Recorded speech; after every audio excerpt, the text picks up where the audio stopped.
Assalamualaikum, jumpa lagi dengan saya Syamsidar, calon guru penggerak Angkatan 9 Kabupaten Kolaka Timur, Unit Kerja SMA Negeri 2 Lambandia.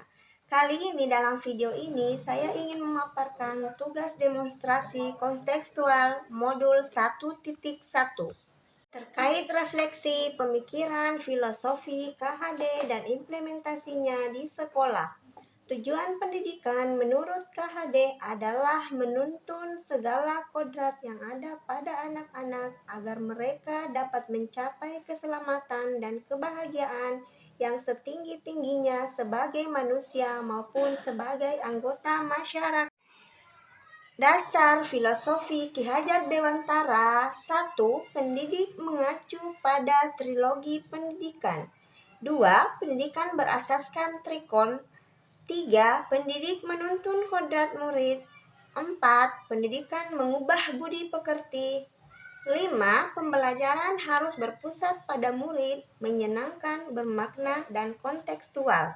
Peran pendidik dalam pembelajaran berdasarkan trilogi pendidikan yang dikemukakan oleh KHD. 1. Ingarso sung tulodo, di depan memberi teladan. 2. Ingmadyo mangungkarso, di tengah membangun ide. Dan yang ketiga, tutwuri handayani, di belakang memberi dorongan. Pengembangan pembelajaran berdasarkan asas trikon, kontinuitas, konvergensi, dan konsentris. Artinya, pengembangan pembelajaran harus berkesinambungan, dilakukan secara terus-menerus dengan perencanaan yang baik, terbuka dengan mengambil berbagai sumber dan praktik pendidikan dari luar negeri, akan tetapi tetap berdasarkan budaya dan karakter kepribadian bangsa kita sendiri.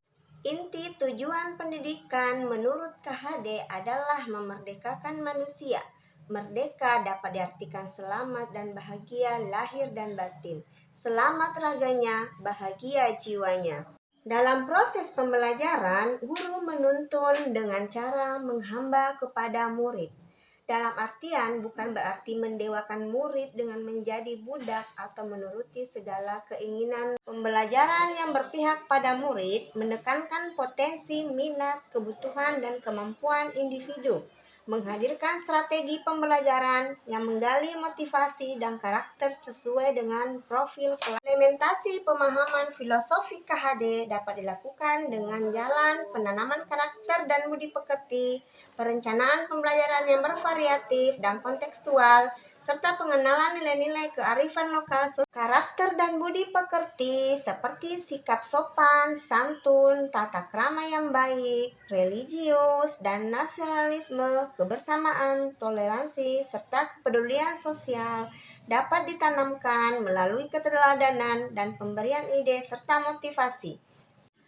Membuat perencanaan pembelajaran yang bervariatif dan kontekstual sesuai dengan kodrat alam dan kodrat zaman dapat dilaksanakan melalui pembelajaran dalam kelas maupun di luar kelas. Pembelajaran dalam kelas memberikan kesempatan kepada setiap murid untuk aktif dalam pembelajaran agar dapat bekerja sama, berpendapat, mandiri, kreatif, dan menyenangkan. Pembelajaran di luar kelas dengan memanfaatkan Android memberi kesempatan kepada setiap murid untuk mengenal dan mengeksplorasi pengetahuan yang didapatkannya. Penanaman nilai-nilai sosial budaya Malulo masyarakat Kolaka Timur yang relevan dengan pemikiran Ki Hajar Dewantara berdasarkan kodrat alam dan kodrat zaman diaktualisasikan sebagai implementasi yang betul-betul nyata dilaksanakan di sekolah. Tantangan dan solusi dalam pengimplementasian pemikiran Ki Hajar Dewantara. Yang pertama, kurangnya motivasi dan semangat murid untuk aktif dalam belajar. Solusi yang dapat kami berikan menyisihkan waktu dengan game atau ice breaking dalam pembelajaran.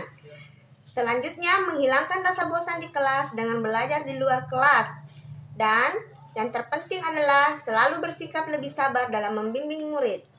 Tantangan berikutnya adalah kurangnya pemahaman mendalam terkait nilai-nilai budaya pekerti dan tuntutan orang tua siswa dalam orientasi tujuan pendidikan yang hanya menekankan kecerdasan kognitif saja, tanpa melihat bahwa anak memiliki bakat, minat, dan potensi yang berbeda-beda.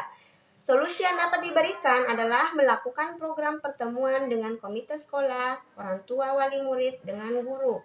menyelaraskan pemikiran dan pemahaman tentang budi pekerti kepada orang tua dan masyarakat, serta warga sekolah menyepakati orientasi pendidikan di sekolah berdasarkan potensi dan kebutuhan murid.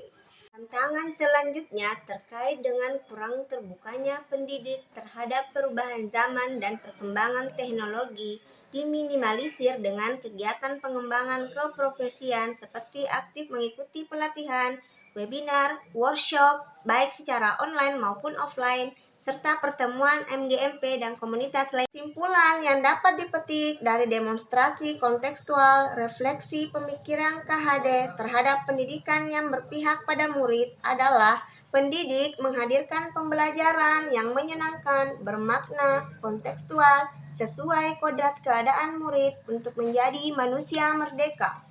Pendidik dibentuk dalam keluarga, sekolah, dan masyarakat. Sebagai pendidik, hendaklah senantiasa belajar, berkarya, dan berbagi, serta tetap semangat. Wassalamualaikum warahmatullahi wabarakatuh.